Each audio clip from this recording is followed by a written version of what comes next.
আসসালামু আলাইকুম। তো আজকে আমি যে বিষয়টা নিয়ে কথা বলার জন্য আসলাম সেটা হচ্ছে কোটা। এই কোটাটা কি আসলে? এই কোটা বিষয়টা হচ্ছে আমাদের দেশে শুধু আছে নাকি সারা বিশ্বে আছে, এই বিষয়গুলো কিন্তু আমাদের জানা দরকার। আমরা অনেকে এগুলো বিষয় না জেনেও অযথাই শিক্ষার্থীদের করি, অথবা আরও একটা বিষয় লক্ষ্য করা যাচ্ছে যে অনেক পরিবার থেকে যারা ভার্সিটিতে পড়াশোনা করে তাদের বাসা থেকে কল দিচ্ছে, দিয়ে বলছে বাবা তোর দুটো হাত ধরি দুটো পা ধরি, তোর কোটা আন্দোলনে যাওয়ার দরকার নেই। আসলে এটার কারণ কি আপনাকে বুঝতে হবে যে যখন আপনি কোনো কিছু পোস্ট করার পর পোস্টটা রাখতে পারতেছেন না, একটা পোস্ট করতে ইচ্ছা হচ্ছে সেখানে আপনি পোস্ট করতে পারতেছেন না, আপনার একটা কথা বলতে ইচ্ছে হচ্ছে আপনি বলতে পারতেছেন না, তার মানে আপনি বুঝতে হবে আপনি পড়াহীন।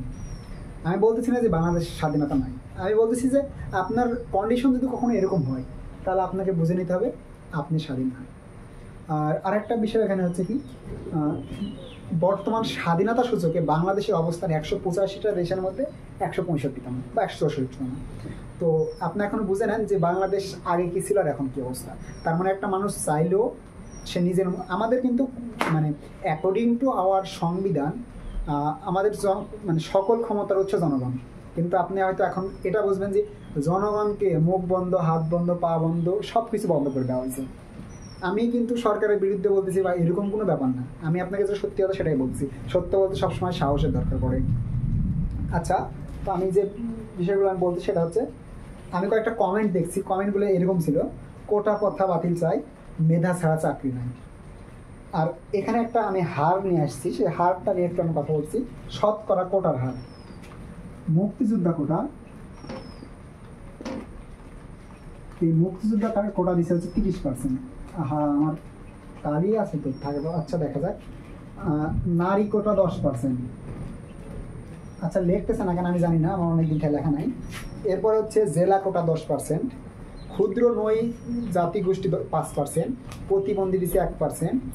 এরপর তো প্রশ্ন ফাঁস তো আছেই, এই সব মিলে 56% মোটামুটি কোটা। আর বাকি যেই বাকি থাকলে কত, ওই 44-45%। এই 44% হচ্ছে সাধারণ। এর মধ্যে প্রশ্ন ফাঁসে আছে আরও অর্ধেকের বেশি, ওই সুপারিশপ্রাপ্ত আছে, ঘুষ আছে। তো এই বিভিন্ন দিক মেলার পর দেখা যাচ্ছে সাধারণ মেধাবী স্টুডেন্টরা 10%ও পায় না।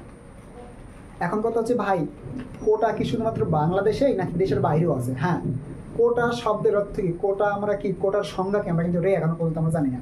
তো কোটা হচ্ছে কি, কোনো সুবিধা বঞ্চিত জাতিকে, কোনো সুবিধা বঞ্চিত জাতি বা গোষ্ঠীকে পিছিয়ে যাতে না পড়ে তাই তাদেরকে যে সুযোগ সুবিধা দেওয়া হবে, সর্বক্ষেত্রে যে সুযোগ সুবিধা দেওয়া হবে সেটা হচ্ছে কোটা।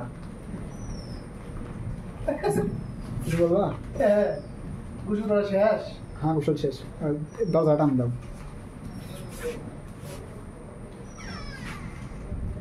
সেটা হইতেছে কোটা।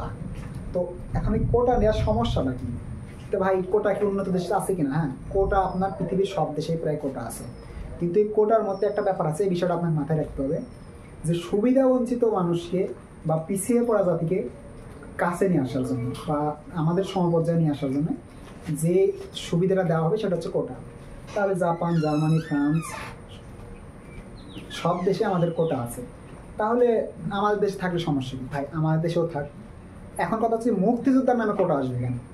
হ্যাঁ, তারা আমাদের দেশের সম্মানী মানুষ, তাদেরকে আমরা ভালোবাসি, তাদের জন্য আমরা অবশ্যই তাদেরকে সরকার অনুদান দিচ্ছে, কত দিচ্ছে, এগুলো নিয়ে আমাদের কোনো কথা নেই, আরও দিক, কারণ তারা আমাদের দেশটাকে স্বাধীন করে দিচ্ছে। হয়তো আজকে আমরা পরাধীন অন্য একটা দেশের আন্ডারে থাকতাম। তো কিন্তু আমরা কি প্রকৃত স্বাধীনতা পাইছি?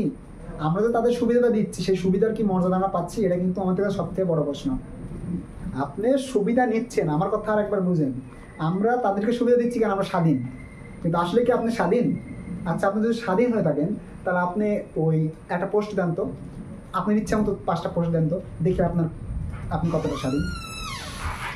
তো যখন আপনি স্বাধীনতার ভিত্তিতে কথা বলবেন তখন আপনাকে এই বিষয়টা লক্ষ্য করা লাগবে যে আপনার বাধ্যকতা কতটুকু, বাধ্যবাধকতা কতটুকু। যদি আপনি 100% যদি মুক্তভাবে চলতে পারেন তাহলে ঠিক আছে, কিন্তু আপনি তো মুক্তভাবে চলতেই পারতেছেন না।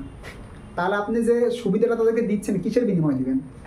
আপনি 30 লক্ষ শহীদের বিনিময়ে দেশ নিছেন, নিজে স্বাধীন হয়েছেন, আপনার কোথায় স্বাধীনতা আছে?